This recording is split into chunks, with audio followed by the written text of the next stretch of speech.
Matatag Curriculum, GMRC, Grade 1, Quarter 1, Aralin 3, Sariling Paraan ng Pag-iimpok at Pagtitipid.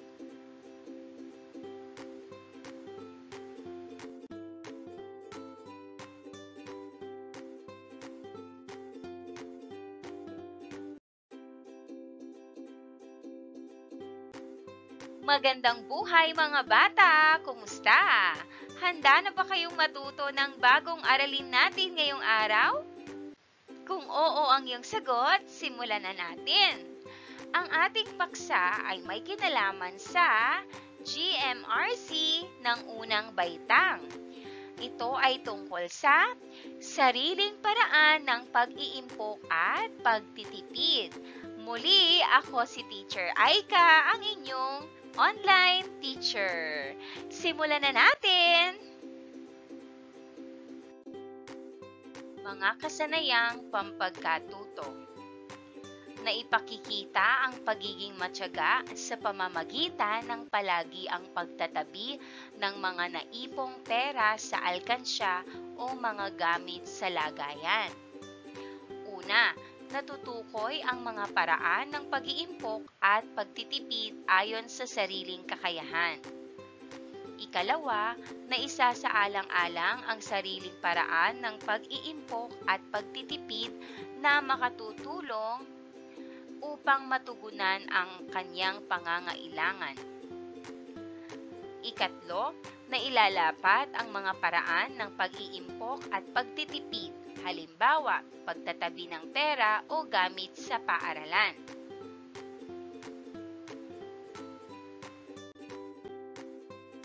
Narito ang ating mga layunin. Nakakikilala ng mga paraan ng pag-iimpok ayon sa sariling kakayahan. Naiisa-isa ang sariling paraan ng pag-iimpok na makatutulong upang matugunan ang pangangailangan. Magkaroon muna tayo ng isang balik-aral. Sagutin ng tama o mali ang mga pahayag tungkol sa mabuting kaibigan. Number 1. Walang ibang hinahangad ang kaibigan kung hindi makita kang laging masaya. Mga bata, tama o mali? Tama. Number 2. Ang tagumpay ng kaibigan ay kanya lamang. Mga bata, tama o mali? Mali.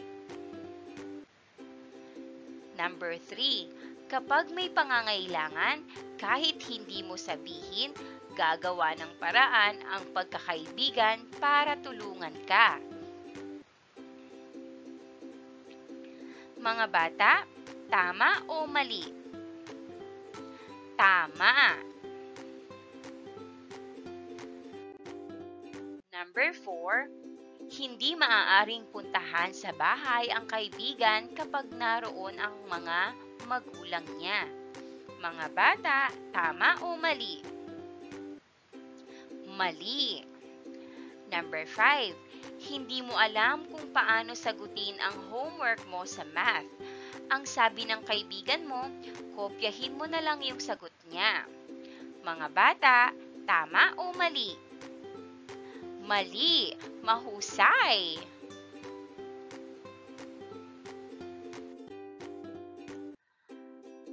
Mga bata, alam niyo ba ang kwento ni Langgam at ni Tipaklong?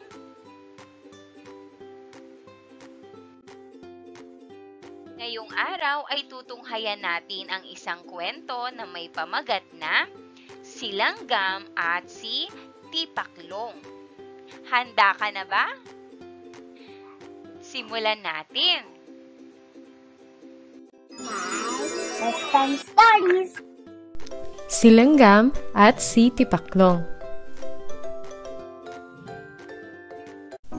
Isang umaga, maganda ang sikat ng araw. May isang tipaklong na masayang naglalaro. Patalon-talon siya sa damuhan. Di nagtagal, dumaan ang isang langgam na karga-karga ang butil ng bigas. Kaibigang langgam, bakit naman puro ka nalang trabaho at pag-iimpok ng pagkain? Tignan mo ko, masayang naglalaro. Halika, maglaro tayo at maganda ang sikat ng araw. Ang anyaya ni Tipaklong sa kaibigang si Langgam. Salamat, mahal kong kaibigan.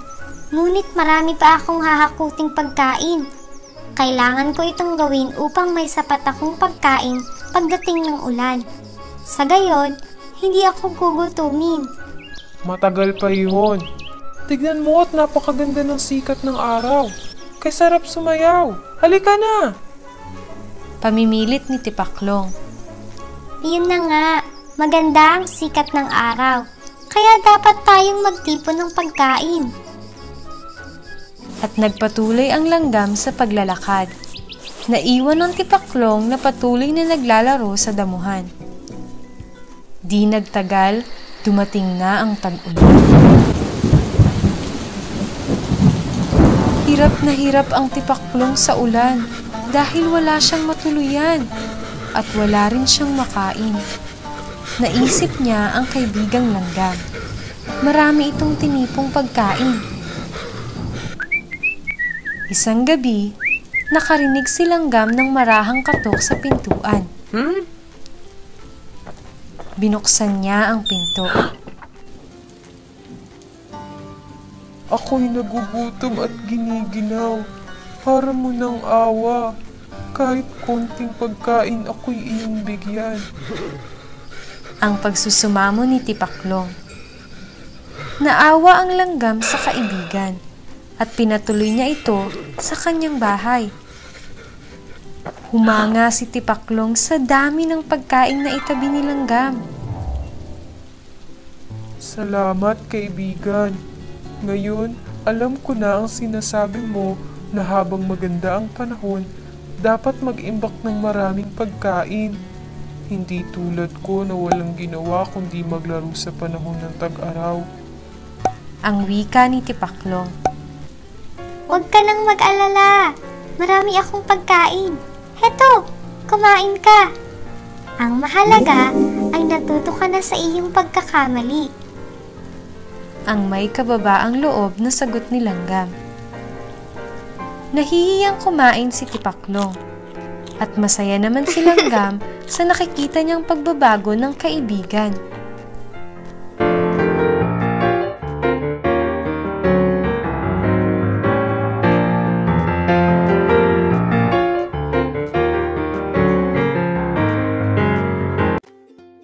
Narito ang mga katanungan na dapat mong sagutan. Una, sino ang magkaibigan sa kwento?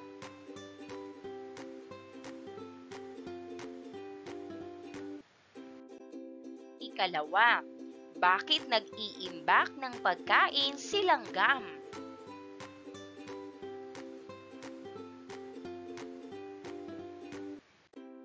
Ikatlo, bakit kay Langgam humingi ng pagkain si Tipaklong?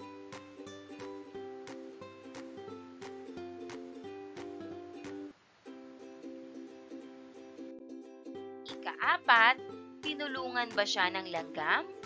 At bakit?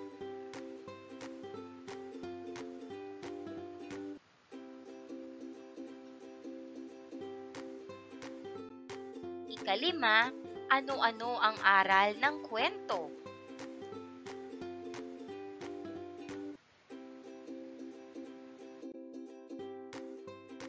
Ano-ano ang mga paraan ng pag-iimpok at pagtitipid ayon sa sariling kakayahan?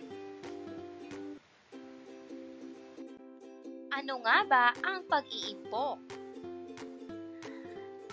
Ang pag-iimpok ay paraan upang makapag-save o makapag-ipon ng salapi na magagamit sa ating pangangailangan sa takdang panahon.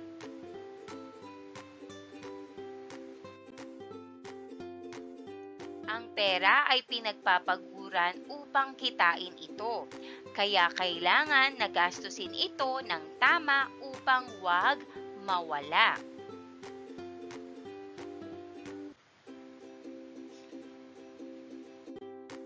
naman ang salitang pagtitipid. Kailangan na maging mapagkumbaba at matutong makontento sa kung ano ang meron ka. Ito ang pinakamahalagang paraan ng pagtitipid.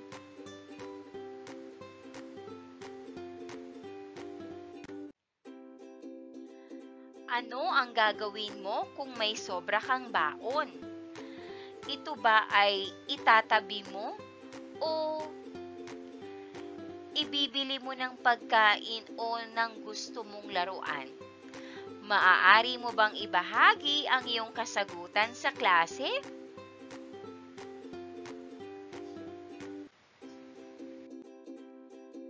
Mga bata, tingnan nating mabuti ang larawan. Ito ba ay nagpapakita ng pagtitipid? Maaari mo bang ibahagi ang iyong kasagutan sa klase?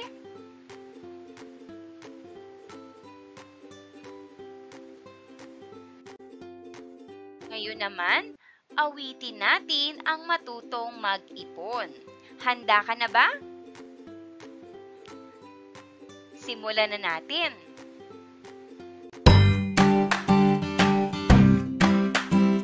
Flexi Bear!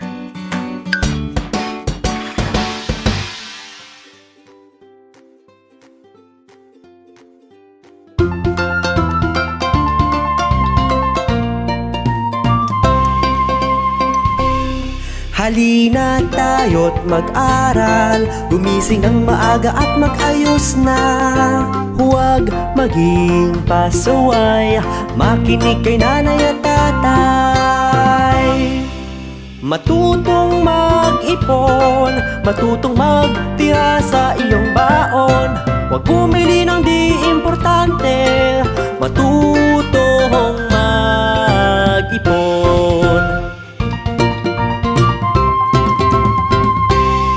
Pag binigyan ng pera ni nanay, itago agad sa iyong pitaka. Itabi para bukas ay may baon ka. Tara na't mag-ipon na.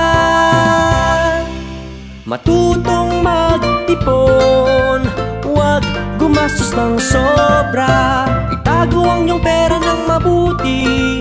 Matutong mag-ipon. Matutong mag-ipon, matutong magtira sa iyong baon. Huwag bumili ng di importante, matutong mag-ipon. Matutong mag-ipon.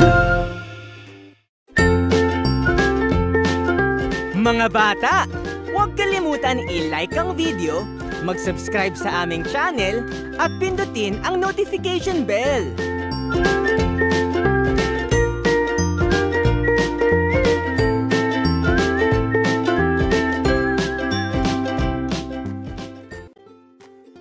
Mga bata, maganda ba ang awiting inyong narinig? Tungkol saan ang ating inawit?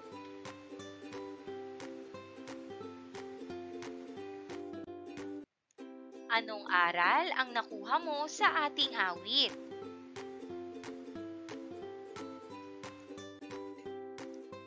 Narito naman ang mga paraan ng pag-iimpok. Ito ay maaari mong gawin sa sarili mong kakayahan. Una, paggamit ng alkansya. Ito ay isang lalagyan na may maliit na butas o puwang kung saan ihuhulog ang naipon o naitabing pera. Maaaring itong gawa sa iba't ibang materyales tulad ng plastik, seramika, metal o kahit na kahoy.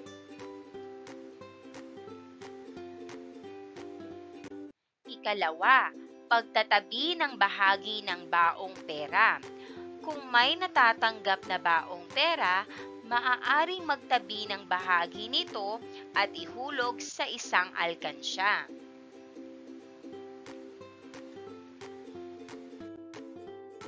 Ikatlo, pagtatabi ng mga natanggap na pera o regalong pera.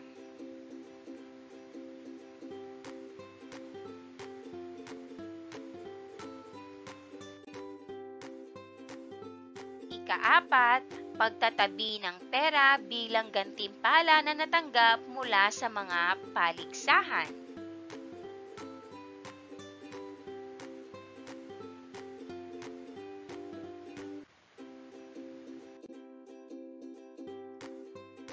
Narito ang ating gawain.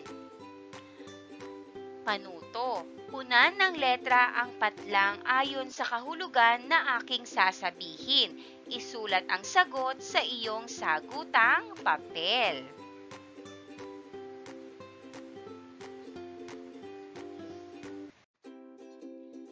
Una, ito ay ginagamit natin para bumili ng mga bagay. Maaaring ito ay papel o barya. Mga bata, ano kaya ito? Tama, ito ay pera. Mahusay.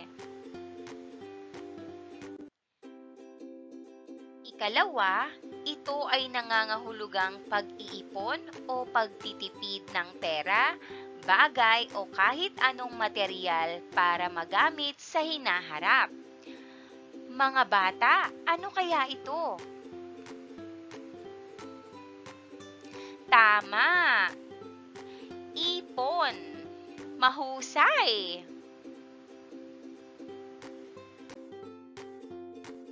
Ikatlo, ito ay isang salitang Tagalog na nangangahulugang pag-iipon o pagtitipid ng pera, bagay o kahit anong material. Mga bata, ano kaya ito? Tama! Impok. Mahusay! Ika-4, ito ay isang lalagyan na ginagamit para mag-ipon ng pera. Karaniwan itong may butas sa itaas para maipasok ang barya. Mga bata, ano kaya ito? Tama! Alkansya!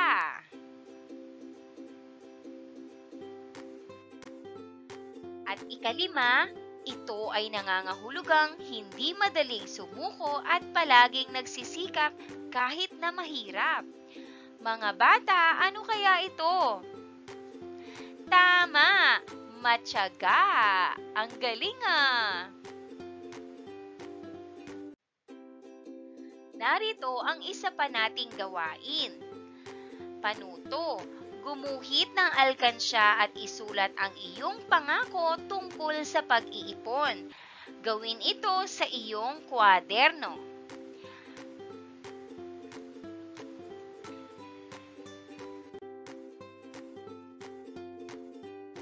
Isa pang gawain para sa inyo, panuto, gumuhit ng mga bagay na iyong titipirin simula ngayon.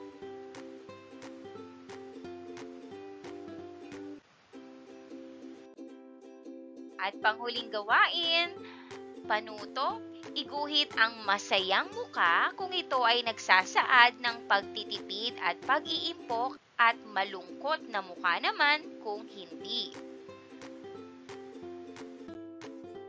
Number 1, nagpapabili ng bagong laruan. Masaya ba o malungkot na muka? Malungkot. Number 2, itinatabi ang sobrang baon. Masaya ba o malungkot? Masaya. Number 3, bumibili ng hindi kailangang bagay. Masaya ba o malungkot? Malungkot. Number 4, sinisira ang gamit para ibili ng bagong gamit. Masaya ba o malungkot? Malungkot. At ang panghuli, umiiyak kapag hindi ibinili ng bagong damit. Ang tamang sagot, malungkot. Mahusay mga bata! Ano ang natutuhan mo sa ating aralin? Maaari mo bang ibahagi ito sa ating klase?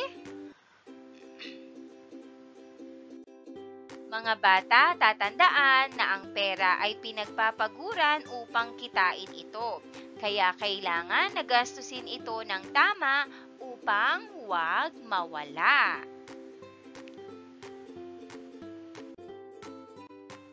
Maraming salamat sa panonood. Huwag kalimutang i-like at mag-subscribe para sa higit pang educational content. I-click ang bell icon para ma-update ka sa ating mga bagong video. Salamat!